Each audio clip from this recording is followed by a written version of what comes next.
Good morning students. LBS गंधरा के YouTube channel में आपका हार्दिक स्वागत, अभिनंदन।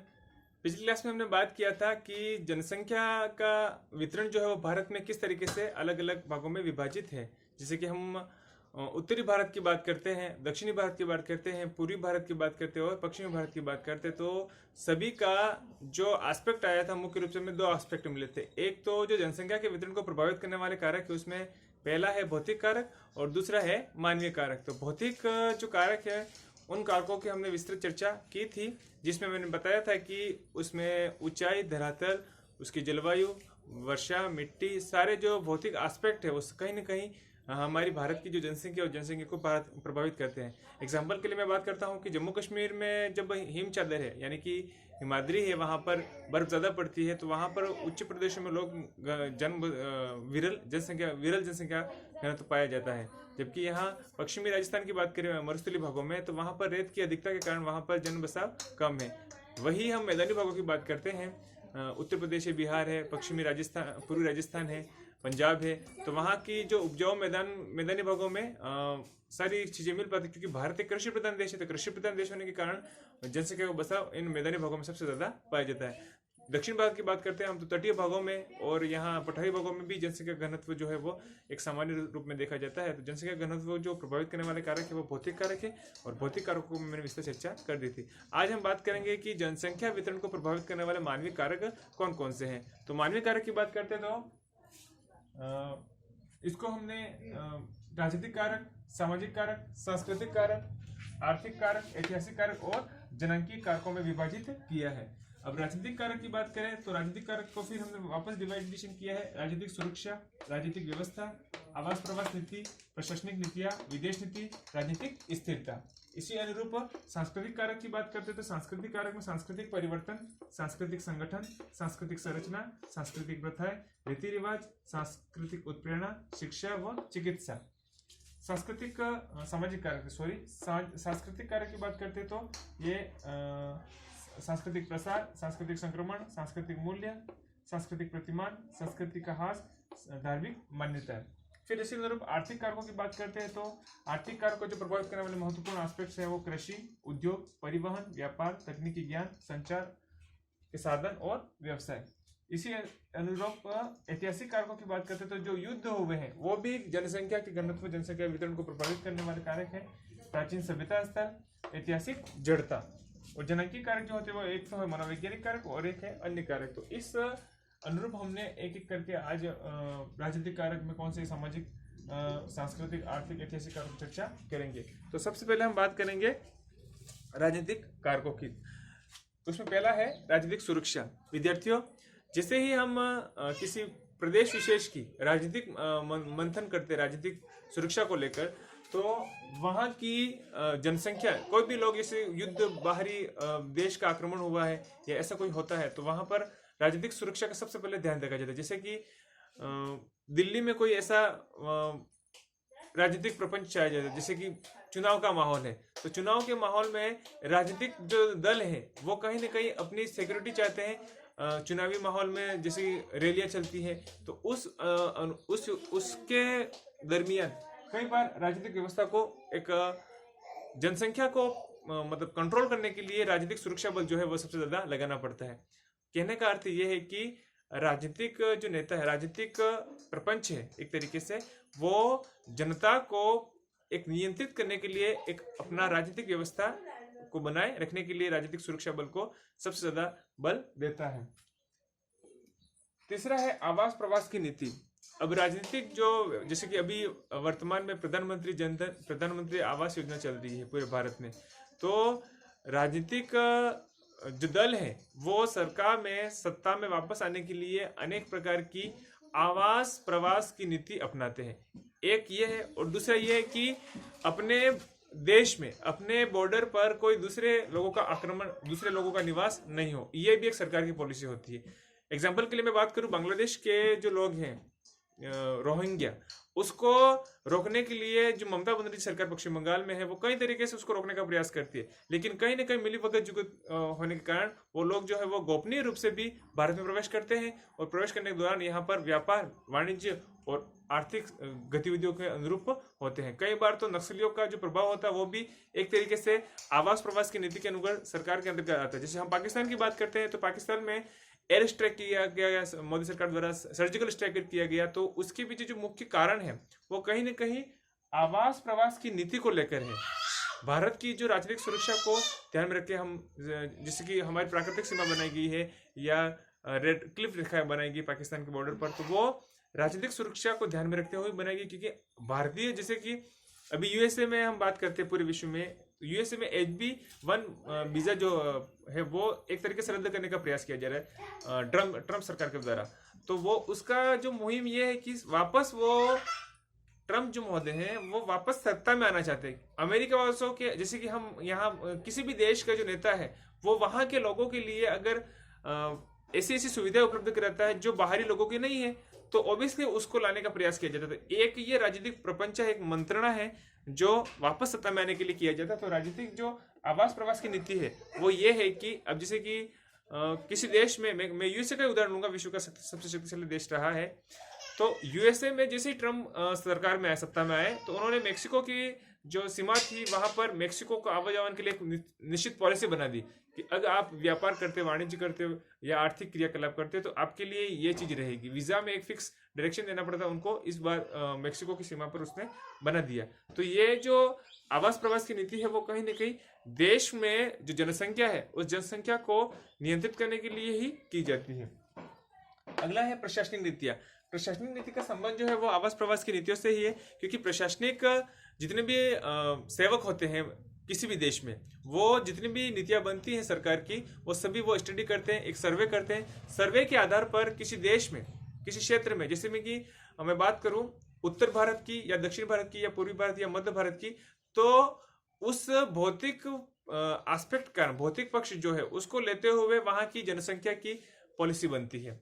एग्जाम्पल के लिए मैं बात कर दूं तो हिमाचल प्रदेश की बात करूं तो हिमाचल प्रदेश में शीतोष्ण कटिबंधीय जलवायु पाई जाती है, जबकि मध्य भारत की बात करूं तो वहां पर उष्ण कटिबंधीय जलवायु जो कर्क रेखा से 23.5 डिग्री उत्तरी अक्षांश तक, 30 डिग्री उत्तरी अक्षांश तक जो भूखंड है उस भूखंड में उष्ण कटिबंध है। तो उष्ण कटिबंधीय जलवायु प्रदेश जो है उसकी जो जनसंख्या की नीति है वो अलग रहेगी, और शीतोष्ण कटिबंधीय जलवायु की जो जनसंख्या की नीति है वो अलग रहेगी। वो एक प्रशासनिक सेवक जो होता है वो उस नीति को लागू कर सकता है, क्योंकि उसको पता होता है कि जैसे तटीय भागों में जनसंख्या है तो वहां पर उस लोगों को किस, जैसे मुंबई है, मुंबई की जनसंख्या अधिक है यहाँ पश्चिमी पूर्वी तट की कोलकाता की जो जनसंख्या उसके अपेक्षा। क्यों? क्योंकि मुंबई जो है वो एक तरीके से रोजगार का एक सबसे बड़ा साधन है। वहां पर सबसे बड़ा जैसे हम यूपी की बात करें तो यूपी के बाद महाराष्ट्र का सबसे ज्यादा जनसंख्या में आंकड़े आते हैं, क्योंकि वहां पर रोजगार के उपलब्ध साधन है। दूसरा, जितने भी व्यक्ति होते हैं वो अपना करियर को नई दिशा देने के लिए मुंबई में जाते हैं, और मुंबई में एक तरीके से कई प्रकार के लोग, सभी राज्यों के लोग वो मुंबई में आपको मिल जाएंगे। उसका कारण यह है कि रोजगार, क्योंकि रोजगार जो होता है वो एक प्रशासनिक सेवक बनाता है कि प्रशासनिक सेवक जो होते हैं सर्विसेज में वो बनाते हैं कि किसी भी, अब मुंबई को हम उद्योग नगरी कहते हैं, सभी उद्योग, कानपुर है, मुंबई है, कोयम्बटूर है, दक्षिण भारत की बात करें तो ऐसे जो उद्योगों को अगर रोजगार मिलता है तो वहां पर प्रशासनिक नीतियां जो होती है वो सुदृढ़ रूप से अपना कार्य करती हैं। विदेश नीति की बात करते हैं हम तो पंडित जवाहरलाल नेहरू की पहल पर, सर्वप्रथम पंडित जवाहरलाल नेहरू की पहल पर विदेश नीति का शुभारंभ किया गया, जिस वजह से भारत की जो राजनीतिक प्रपंच था, राजनीतिक एक सुदृढ़ीकरण था, वो अस्तित्व में आया। क्योंकि विदेश नीति के प्रभाव से ही हमारे देश की नीति और विदेश नीति, जैसे कि हम अगर पड़ोसी देशों को नेबरहुड, पूर्व पड़ोसी पहले की नीति अपनाते हैं तो उसके अनुरूप जो हमारे देश पर कभी बाहरी आक्रमण होता है तो पड़ोसी तत्काल प्रभाव से हमारी मदद करता है। हालांकि भारत के ऊपर अभी आर्थिक कर्जा है, उसके बावजूद भी अगर सरकार के द्वारा अगर पड़ोसियों से संबंध अच्छे स्थापित किए जाते हैं, विदेशियों से संबंध अच्छे स्थापित किए जाते हैं, तो विदेश जो है वो हमारे, जैसे कि मैं बात करूं यूएनओ में, तो यूएनओ में जो अस्थायी सदस्यता अभी तक भारत को नहीं मिली है, उसके पीछे मुख्य कारण यह है कि भारत जो है वो विश्व नेतृत्व के रूप में उभर कर नहीं आ रहा है कहीं ना कहीं। हालांकि सरकार द्वारा बहुत सारे प्रयास किए जा रहे हैं कि विश्व में एक अपनी अलग पहचान बनाई जा रही है सरकार द्वारा। जो वर्तमान सरकार है उसने काफी प्रयास किए हैं, जैसे कि योग दिवस मनाए, यूएनओ में जाके हमारे प्रधानमंत्री यहाँ जाकर वहां पर भारत का नेतृत्व करते हैं, तो कहीं ना कहीं जो यूएनओ के 193 देश हैं, उस 93 देशों में अभी तक भारत को अस्थायी सदस्यता नहीं मिली। उसके पीछे जो मुख्य कारण है वो हमारी भारत की विदेश नीति है। भारत की विदेश नीति जितनी ज्यादा प्रबल होगी उतनी ही उसको हमें यूएनओ में सदस्यता मिल सकती है। और पूरे विश्व में करीब 200 देश हैं, 200 देशों में भारत को एक नेतृत्व, विश्व नेतृत्व का एक सत्ता, जो हमारा जो देश है वो विकासशील से विकसित देशों की श्रेणी में कब आ सकता है, जब भारत की विदेश नीति सबसे ज्यादा प्रभावशाली हो। विदेश नीति की जो बायोमीटर्स है वो बढ़ाने की आवश्यकता है।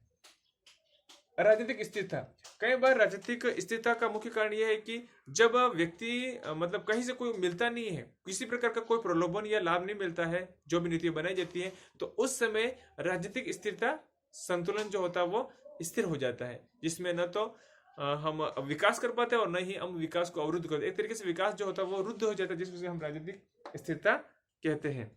सेकेंड जो है वो सामाजिक कारक। अब सामाजिक कारक में हम बात करते हैं सामाजिक परिवर्तन। सामाजिक परिवर्तन ऐसा होता है कि समाज में जो प्राचीन रूढ़िवादी नियम बने हुए हैं अपने समाज में, उसमें कुछ परिवर्तन जैसे जैसे करेंगे। एग्जाम्पल के लिए मैं बात करूं तो समाज में बाल विवाह प्रथा सबसे पहले थी, बच्चों की मतलब जानते भी नहीं थे ना, उनकी विवाह हो जाता था। तो अब ये सामाजिक परिवर्तन है, क्योंकि एक दूसरे को समझ सके लोग और उसके अनुरूप उनका विवाह हो और जीवन को एक रोजगार परक, एक उच्च जीवन स्तर बनाने का जो प्रयास समाज द्वारा किया जाता है, तो वो होता है आपका सामाजिक परिवर्तन के अंतर्गत आता है। क्योंकि समाज में ऐसे परिवर्तन होने बहुत जरूरी, जैसे कि पहले यह था कि शिक्षा उसी वर्ग को दी जाती थी जो उच्च वर्ग से संबंधित होता था। अब समाज का अर्थ है यहाँ पर आप जातिगत नहीं लेकर एक पूरे विश्व के वैश्विक रूप से ले, वसुदैव कुटुंबकम की जो भावना है भारत में, उसको दायरे में लेते हुए आप अगर लेते हैं तो वो समाज में परिवर्तन होता है। अक्सर हमें देखा जाता है कि जब जैसे ही शब्द आ जाता है समाज, तो वहां पर हम बात करते हैं राजपूत समाज, ब्राह्मण समाज, अमुक अमुक जातिगत जो व्यक्ति हैं, जातिगत जो जैसे कि प्रजापत समाज, कलाल समाज, ऐसे बहुत सारे लोग हैं। तो समाज का अर्थ हम सिर्फ अपनी जाति से लेते हैं, जबकि समाज का वास्तविक स्वरूप जो है वो बहुत ही बड़ा है। समाज में जैसे कि जितने भी मनुष्य एक सामाजिक प्राणी, अरुस्तु महोदय ने जैसे कहा कि मनुष्य एक सामाजिक प्राणी है, तो समाज का अर्थ ये नहीं, समाज का अर्थ ये होता है कि मनुष्य का जितने लोगों से संबंध है वो एक तरीके से समाज है। हमारा ये कहना है कि मनुष्य का संबंध जितने लोगों से है, किसी व्यक्ति विशेष का संबंध जितने लोगों से है, चाहे उसकी जाति कोई भी हो, लेकिन वो एक सामाजिक ताना बाना बुना हुआ है, तो वो सामाजिक है। तो सामाजिक जो रूढ़ियां हैं, सामाजिक समस्याएं हैं, सामाजिक आलोचनाएं हैं, उन आलोचनाओं को दूर करने के लिए सामाजिक परिवर्तन लाना आवश्यक है। दूसरा है सामाजिक संगठन। सामाजिक संगठन जो होते हैं वो समाज पर आई हुई किसी भी प्रकार की समस्या होती है, या किसी प्रकार की विपदा है, या किसी प्रकार का अनियंत्रण है, तो उसमें सामाजिक संगठन जो होता है वो अगर बना हुआ है तो उस पर नियंत्रित किया जा सकता है। समाज की कौन कौन सी नीति होगी, समाज की कौन कौन सी क्या कहते हैं, एक तरीके से परिवेदना होगी, उस पर चर्चा जो करती है वो सामाजिक संगठन करता है। इसके बाद आता है सामाजिक संरचना। सामाजिक संरचना और सामाजिक संगठन का एक छोटा सा अर्थ ये होता है कि संगठन और संरचना, संगठन जो होता है वही मिलकर सामाजिक संरचना का निर्माण करती है कि सामाजिक की नीतियां कैसे होगी। फिर है ये तीसरा चौथा पॉइंट सामाजिक प्रथा। अब सामाजिक प्रथा के बारे में हम बात मैंने पहले भी किया था कि किसी भी समाज विषय की अलग अलग प्रथाएं होती हैं। किसी समाज में विवाह पद्धति है, ऐसे जैसे कि मैं बात करूं उपहार पद्धति है, या ढूंढोत्सव पद्धति है, या उनका मेल मिलाप पद्धति है, या किसी भी प्रकार की भोजन है, रीति रिवाज है, धर्म में आस्था है, तो सभी की अपनी अपनी अलग अलग नीतियां होती हैं। उस नीतियों के अनुरूप सामाजिक प्रथा जो होती है वो कहीं न कहीं सामाजिक कारक के रूप में जनसंख्या के वितरण को प्रभावित करती है। रीति रिवाज आ गया, रीति रिवाज जो होती है वो भी सामाजिक मूल्यों को बढ़ावा देती है। सामाजिक उत्प्रेरणा, जैसे कि समाज में कोई व्यक्ति प्रतिष्ठित कार्य करता है या किसी उच्च शीर्ष पर जाता है। एग्जाम्पल के लिए मैं बोलता हूं कि भारत का सबसे बड़ी सेवा प्रशासनिक, भारतीय प्रशासनिक सेवा IAS जो होती है, आपके समाज में या हमारे समाज में कोई भी व्यक्ति, कोई भी लड़का अगर पढ़ लिख कर उच्च शीर्ष पे पहुंचता है, या किसी कैबिनेट मिनिस्टर तक पहुंच जाता है, या केंद्रीय मिनिस्टर बनता है, तो उसका एक उदाहरण दिया जाता है, प्रतिमान दिया जाता है कि समाज में देखो इस व्यक्ति ने कितना अच्छा काम किया है, तो वो उत्प्रेरणा का काम करता है। उसके एवज में जो दूसरे विद्यार्थी होते हैं, जो दूसरे लोग होते हैं, वो प्रभावित होते हैं और वैसा बनने का प्रयास करते हैं। अपनी समस्याओं का जो मूलभूत कारण है वो उसके प्रति व्यक्त करते हैं, तो वो समाज के लिए कुछ न कुछ अच्छा कार्य करने का प्रयास करता है। अपनी चिंतन और अपनी सोच, अपनी कार्य क्षमता के आधार पर जितने लोग उसके प्रभाव में आते हैं, सबका वो विकास के लिए बात करता है। तो वो सामाजिक जो उत्प्रेरणा होती है वो कहीं न कहीं समाज को प्रभावित करने के लिए, जनसंख्या के वितरण को प्रभावित करने के लिए महत्वपूर्ण कारक बनता है। शिक्षा और चिकित्सा। शिक्षा, जैसे कि मैं बता दूंगा, नेल्सन मंडेला ने कहा था कि अगर समाज में सबसे ज्यादा परिवर्तन अगर कोई कर सकता है तो आपका जो शिक्षा है वो सबसे बड़ा हथियार होगा। क्योंकि समाज में कोई परिवर्तन चाहते हैं तो शिक्षा जो है वही सबसे बड़ा अधिकार होगा, सबसे बड़ा हथियार होगा। ये नेल्सन मंडेला, अफ्रीका के पूर्व राष्ट्रपति महोदय ने कहा है।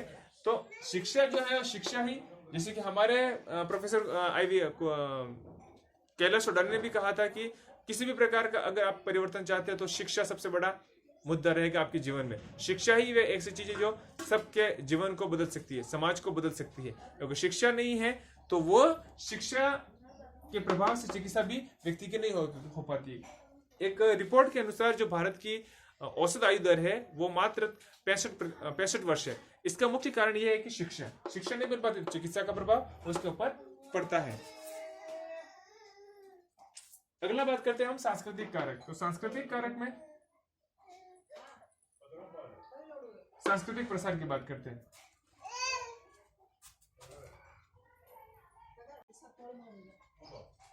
सांस्कृतिक प्रसार की बात करते हैं तो संस्कृति का, जैसे कि यूएनओ की एक अधिवेशन में जब भारत के प्रधानमंत्री महोदय ने वहां पर नेतृत्व किया तो उन्होंने एक बात बताई थी, यूएनओ में की बात बताई थी। मैं बताता हूं कि भारत एक ऐसा देश है जहां के लोग विश्व के सभी देशों में निवास करते हैं, जबकि यूएस एक ऐसा देश है जहां पर सभी देशों के लोग निवास करते हैं। तो हमारी जो सांस्कृतिक प्रभुसत्ता है वो विश्व में सभी देशों में फैली हुई है, जबकि यूएसए में सभी देशों की संस्कृति वो वहां पर मिलती है। तो हम ज्यादा हुए प्रकाशित है, ज्यादा फैले हुए हैं। यानी कि सांस्कृतिक प्रसार का अर्थ सीधा सीधा यह है कि हमारी जो संस्कृति है वो पूरे विश्व के परचम पर ले रही है। यानी कि हमारी जो जनसंख्या है उसको प्रभावित करने वाले जो कारक है उसमें सांस्कृतिक कारक एक महत्वपूर्ण मुद्दा है, महत्वपूर्ण कारक है। सांस्कृतिक संक्रमण का संबंध इस सांस्कृतिक प्रसार से ही है। जैसे जैसे सांस्कृतिक प्रसार होता है वैसे सांस्कृतिक संक्रमण भी होता है। संक्रमण के प्रभाव से लोग इससे इन्फ्लुएंस होते हैं और इससे प्रभावित होते हैं। अगला है सांस्कृतिक मूल्य। तो सांस्कृतिक मूल्यों की हम बात करते हैं तो सांस्कृतिक मूल्यों में किसी प्रकार के, किसी भी समाज के सांस्कृतिक मूल्यों, जो संस्कृति बनी हुई है, जैसे कि मैं बात करूं आदिवासी समाज, तो आदिवासी समाज की जो अपनी एक परंपरा है, जो रीति रिवाज, जैसे कि अभी भी कई इलाकों में जब कभी किसी व्यक्ति की मृत्यु हो जाती है तो वहां पर ढोल बजाकर उस मृत्यु का बुलावा बुलाया जाता है लोगों में। किसी ढाणी या किसी घाटी में वहां पर जो लोग हैं वो उसको ढोल बजाते हैं और फिर उसको लोगों को बुलाते हैं। तो हम जो ढोल बजाने का काम, ढोल बजे हमारे किसी समाज में तो जो लोग होते हैं वो ढोल बजाने का काम किसी अच्छे कार्य के लिए किया जाता है, जैसे कि ढूंढोत्सव है, गोद भराई की रस्म है, विवाह पद्धति है, ऐसे कार्यक्रमों में हमारे यहाँ ढोल बजाते हैं किसी समाज में। लेकिन आदिवासी समाज है वहां पर ढोल बजाने का अर्थ कई बार यह होता है कि किसी व्यक्ति की मृत्यु हो चुकी है, तो अगर हम उसका विरोध करते समाज में रहने के बाद कि भाई आप ढोल मत बजाओ, या फिर किसी शुभ कार्य पर व्यक्ति ढोल बजाता है और आदिवासी समाज सोचता है कि नहीं यहाँ पर ढोल नहीं बजना चाहिए, यहाँ तो हमारे अर्थ ये है, तो वहां पर अलग अलग समाजों की जो सांस्कृतिक मूल्य है वहां पर गिरावट आ जाती है। सांस्कृतिक मूल्यों को बढ़ावा देने के लिए ये जो परंपराएं चलती है उन परंपरा को यथावत रखने की आवश्यकता है। अगला है सांस्कृतिक प्रतिमान। समाज में किसी संस्कृति, जैसे कि मैं बात करूं भारत की संस्कृति और विदेश की संस्कृति, जैसे फ्रांस की अभी कुछ महीनों पहले ही एक घटना घटी थी जिसमें भारतीय रीति रिवाज के अनुरूप विवाह किया गया फ्रांस के दो कपल ने। इसका मुख्य कारण यह है कि सांस्कृतिक प्रतिमान, यानी कि वो लोग ये सोचते हैं कि हमारे भारत में अमूमन, अभी तो वैसे 3 तलाक वाला बंद हो गया मामला, अमूमन जो होते हैं वो एक पुरुष जो होता है वो एक ही स्त्री के साथ विवाह करके पूरा जीवन यापन कर लेता है। लेकिन विदेशों में ऐसा नहीं होता है। विदेशों में अगर शादी हुई, विवाह हुआ और किसी का ब्रेकअप हो जाता है उसके बाद वो व्यक्ति लेडी भी और जेंट्स भी अलग, लेडी जो होती है वो अलग पुरुष को अपना सकती है और जो पुरुष होता है वो अलग औरत को अपना सकता है। इस तरीके से कई प्रकार के विवाह हो जाते हैं, मतलब एक व्यक्ति अपने जीवन में 3-4 विवाह कर सकता है, ऐसा विदेशों में है। लेकिन भारतीय संस्कृति में ऐसा नहीं है। भारतीय संस्कृति में हमारा एक प्रतिमान बना हुआ है कि जीवन भर एक ही व्यक्ति एक विवाह कर सकता है, और अमूमन अनबन होती तो उसके बाद ये तलाक की नौबत आती है। तो ये जो प्रतिमान है वो सांस्कृतिक प्रतिमान हमारे विश्व में एक प्रथम लहरा हुआ, और प्रतिमान के आधार पर जो लोग हैं वो विवाह करते हैं। संस्कृति का ह्रास, इसको बचाने के लिए जनसंख्या जो होती है वो, जैसे कि मैं बात करूं राजस्थान के खेजड़िया आंदोलन, तो उसमें एक संस्कृति थी कि पेड़ रोपते जाओ, वृक्षारोपण करोगे तो वो एक दिन निश्चित रूप से हमें शुद्ध ऑक्सीजन देंगे तो वो हमारे पर्यावरण को सुरक्षित करेंगे। ऐसे कई प्रकार के जो लोग हैं वो संस्कृति को बढ़ावा देने के लिए अपने रीति रिवाज, अपनी धार्मिक मान्यता, अपने संस्कार को मान्यता देने के लिए सांस्कृतिक का ह्रास होने से बचाने के लिए जो प्रयास की जा रहे वो सबसे ज्यादा महत्वपूर्ण है। धार्मिक मान्यता है, कोई लोग होते हैं वो पीपल है, बरगद है, तुलसी है, उसकी पूजा करके प्रकृति के धार्मिक मान्यताओं के अनुरूप कार्य करते हैं। कोई लेडीज होती है वो एक तरीके से, आप देखो समाज में जो विडंबना आ रही है एक तरीके से सांस्कृतिक मूल्यों की, वो व्यक्ति की शिक्षा के आधार पर आ रहा है। जब शिक्षा है वो जैसा वातावरण मिलता है उस वातावरण के अनुरूप ही वो अपने आप को ढालने का प्रयास करता है, जिस वजह से धार्मिक मान्यताओं का कई बार खंडन होता है और कई बार उसको उजागर किया जाता है। जैसे आप धार्मिक मान्यता के अनुरूप बात करें तो ऐसे बहुत सारे व्रत हैं, बहुत सारे नियम हैं जो हिंदू धर्म में अपनाए जाते हैं, जबकि अपने अपने धर्म में, मैं मुसलमान की बात करूं, सिख की बात करूं या ईसाई की बात करूं, तो सभी के, जैसे हमारे हिंदू धर्म में जो 12 महीने हैं, चैत्र वैशाख ज्येष्ठ आषाढ़ श्रावण भाद्रपद अश्विन कार्तिक मार्गशीर्ष पौष माघ फाल्गुन, वैसे ही मुस्लिम में भी मिलेंगे, वैसे ही ईसाई में भी मिलेंगे, और वैसे ही सिख में मिलेंगे, वैसे ही पारसी में मिलेंगे, वैसे ही बौद्ध में मिलेंगे, वैसे ही जैन में मिलेंगे। सभी के अपने अपने संवत भी हैं, सभी की अपनी अपनी धार्मिक मान्यता है। तो जैसे कि भारत में मैं बात करूं, भारत में एक धर्मनिरपेक्ष राज्य है, तो धर्मनिरपेक्ष राज्य का अर्थ यह होता है कि भारत जो है वो सभी धर्मों को अपनाने की स्वीकृति हर व्यक्ति को देता है। यहाँ पर यह भी प्रावधान किया गया है कि अगर कोई व्यक्ति अपने धर्मों में परिवर्तन करना चाहे, जैसे कोई हिंदू है तो वो मुसलमान बनना चाहे तो मुसलमान बन सकता है, बौद्ध है और जैन बनना चाहे तो जैन बन सकता है। बी आर अम्बेडकर ने भी बौद्ध धर्म को अपनाया था हिंदू होने के बावजूद भी। तो ऐसे सम्राट अशोक, ये प्राचीन काल से चला आ रहा है कि जो धार्मिक मान्यताएं हो, मान्यताओं का खंडन नहीं हो, और सभी लोगों को अपने अपने धर्म की मानने की स्वीकृति प्रदान संविधान द्वारा की गई है। इस तरीके से धार्मिक मान्यता यहाँ पर जनसंख्या के प्रसार को, सांस्कृतिक कारक को प्रभावित करने वाला महत्वपूर्ण कारक है। आगे हम बात करते हैं आर्थिक कारक, ऐतिहासिक कारक और जनक कारक की हम अगले वीडियो में बात करते हैं। विद्यार्थियों, आपने एलबीएस गंधौरा का यूट्यूब चैनल देखा, लाइक किया, सब्सक्राइब किया, इसके लिए आपको बहुत बहुत धन्यवाद। आपका दिन शुभ रहे।